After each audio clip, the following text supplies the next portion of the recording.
Hello guys, good afternoon. Yan, gagawa tayo ng merienda na masarap. Ito ay binangkal. Gamit yung mga tira-tirang nilagang kamote at saging.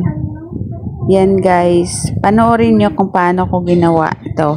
Kaysa itapon ko yung saging at kamote, ang naisip ko is lutuin ko na lang na masarap na merienda.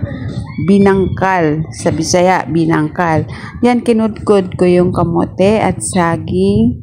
After ko makudkod, nilagyan ko ng sugar, flour, baking powder, salt, oil, at saka konting milk. Yun ang liquid milk. Then, i-mix mo lang para maging dough. Ganyan lang siya hanggang mahalo siyang mabuti. Tapos, pag nag-mix na siya, pwede mo nang mag-start na mag-scoop ng pabilog. Depende sa laki na gusto nyo. Pero ang ginawa ko is maliliit lang. Para cute naman siya. At saka pag pinirito mo na kasi yan, tutubo kahit papaano yan. Yan. Tapos, pagkatapos ka magbilog, basahin mo lang ng konti para dumikit yung sesame seeds. Yan. Para hindi siya matanggal pag piniprito mo na siya. Yan. Tapos, ano ulit siya? Bilog-bilog mo lang kahit may sesame seeds para dumikit siya lalo. Ayan guys, kahit konti lang yung niloto ko, ayan napadami siya kasi maliliit lang yung ginawa ko. Tapos, ready to fry na agad.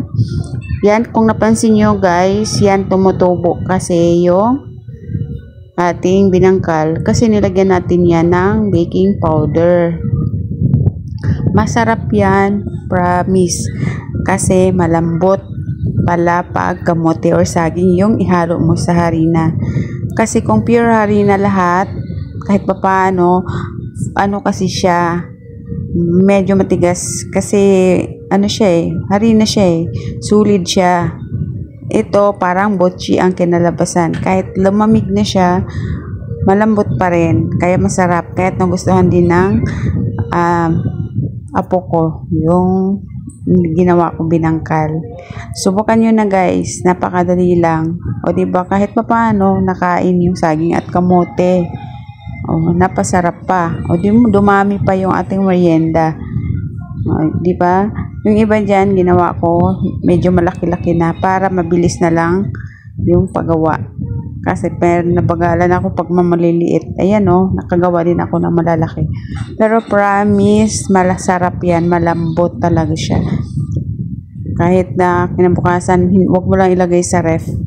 Masarap yan. Yan nasisira. O, di ba?